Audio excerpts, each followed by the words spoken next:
कार्तिक एकादशी, प्रबोधिनी स्मार्त एकादशी किंवा प्रबोधिनी भागवत एकादशी किंवा देव उठणी एकादशी.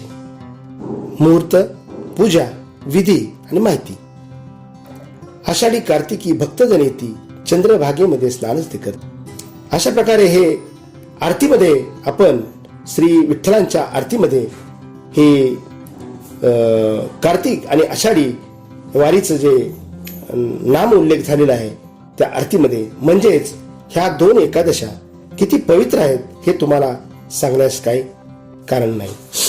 प्रत्येक वर्षी 24 एकादशी येतात, पण ह्यावेळेस अधिक मासामुळे 2 एकादशी ह्या जास्त आलेल्या आहेत, म्हणून ह्यावेळेस 26 एकादशी ह्या आल्या आहेत. कार्तिक एकादशी ह्यावेळी 2 दिवस आहे. 25 तारखेला ती प्रबोधिनी स्मार्त एकादशी व 26 तारखेला प्रबोधिनी भागवत एकादशी.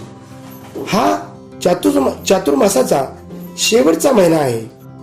आषाढी एकादशीला श्री विष्णू निद्रा करण्यासाठी जात असतात व कार्तिक एकादशीला ते निद्रेतून उठतात, म्हणून त्याला देव उठणी एकादशी असे म्हणतात. व या दिवशीपासूनच विष्णू प्रबोधोत्सव साजरा केला जातो. व 26 तारखेला द्वादशी म्हणजे बारस आहे, म्हणजेच तुळशी बारस आहे.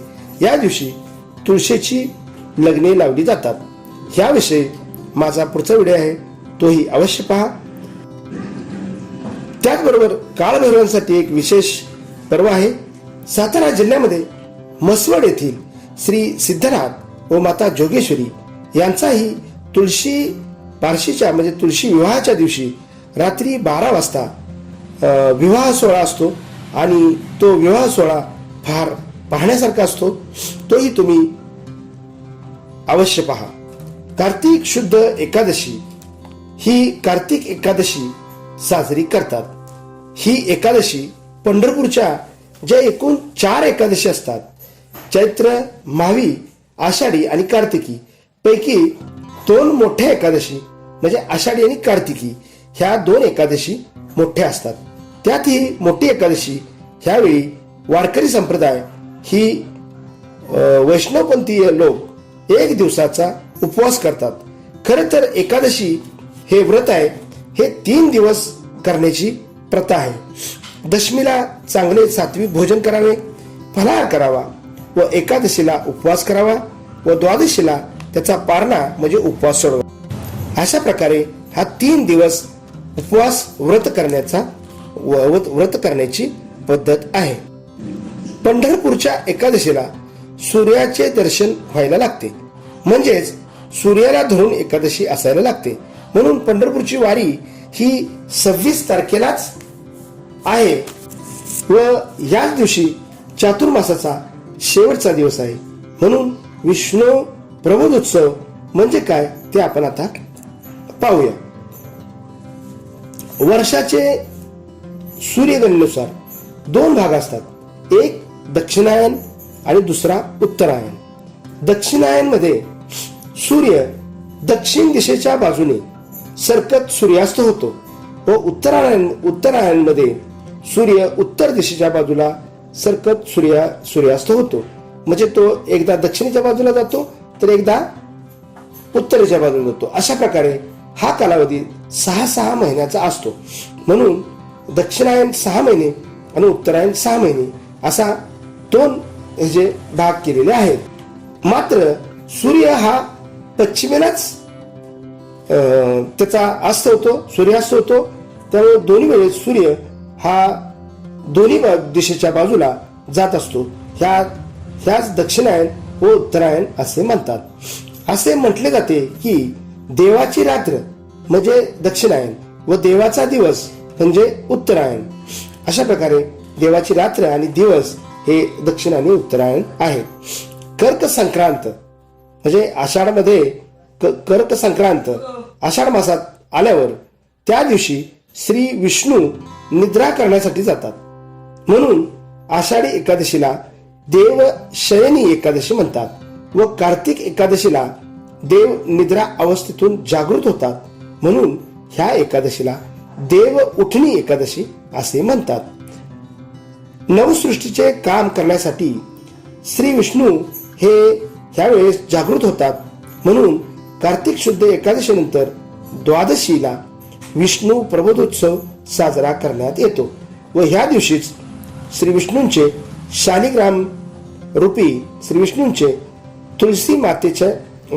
तुलसी मातेबरोबर विवाह असतो व येथूनच पुढे मानवाने मांगलिक कार्य, लग्न कार्य, शुभ कार्य, वास्तुशांती इत्यादी जी कार्य आहेत ही ह्या दिवसापासून म्हणजे तुळशी बारशीनंतर चालू करण्याची प्रथा आहे.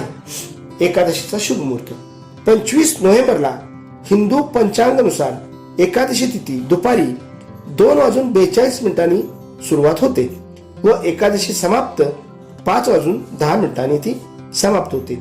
याविषयी पूर्ण माहिती तुम्हाला माझा कार्तिक मास एकादशी 25 ला आहे का 26 ला आहे याचा शुभ मुहूर्त हा व्हिडिओ तुम्ही अवश्य पहा. पूजाविधी. दशमीला आपण रात्री सकस व सात्विक भोजन करायचं आहे, फलाहार करायचा आहे व एकादशीला पूर्ण निर्जल उपवास करायचा आहे. ज्याला जमेल त्यांनीच हे करायचं आहे, ज्याला शक्य आहे त्याने करा, नाहीतर ज्यांना आजारी असतील किंवा शुगर, डायबिटीज वगैरे असं काय असेल त्यांनी उपवासाच्या दिवशी तुम्ही फलाहार केला तर चालेल किंवा उपवासाचे पदार्थ केला तरी सुद्धा चालेल. द्वादशीला तुम्ही पारणा करायचा आहे म्हणजे द्वादशीला तुम्ही उपवास सोडवायचा आहे. तर आपण आता पूजाविधी बघूया. ब्रह्ममुहूर्तावर तुम्ही उठायचं आहे, सूर्याला अग्र द्यायचा आहे आणि स्त्रियांनी सूर्याला अग्र देऊन तुळशीला पाणी अर्पण करायचं आहे.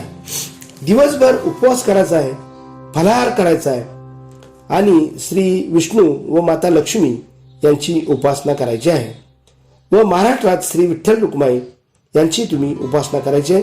पंढरपूरची जे श्री विठ्ठल रुक्मिणी आहेत त्यांची तुम्ही उपासना करायची, त्यांचं व्रत करायचं आहे, त्यांची वारी करायची आहे. जे वारकरी आहेत त्यांनी ही वारी करण्याची प्रथा आहे. वर्षातून 4 वाऱ्या असतात, त्यातली ही 2 वाऱ्या आणि त्यातली कार्तिक वारी करण्याची सुद्धा प्रथा आहे आणि ते तुम्ही करावी. श्री विष्णूंच्या संबंधी ग्रंथवाचन तुम्ही करायचं आहे. त्यामध्ये श्री विष्णू सहस्रनाम, व्यंकटेश स्तोत्र, विष्णू पुराण, श्रीमद भागवत गीता किंवा श्रीमद देवी भागवत ह्या तुम्ही त्याचं वाचन पठण करायचं आहे आणि वारकरी संप्रदाय असतील त्यांनी हरिपाठाचं पठण करायचं आहे. त्या दिवशी तुम्ही काय करावे आणि काय करू नये म्हणजे एकादशीच्या दिवशी तुम्ही काय करावे आणि काय करू नये याच्याविषयी सुद्धा माझा व्हिडिओ आहे, तोही अवश्य पहा. दिवसभर श्री विष्णूंचं आपण नामस्मरण करायचं आहे आणि संध्याकाळी आपण श्री विष्णूंचं श्री विठ्ठल रुक्मिणींचं तुम्ही भजन कीर्तन करायचं आहे.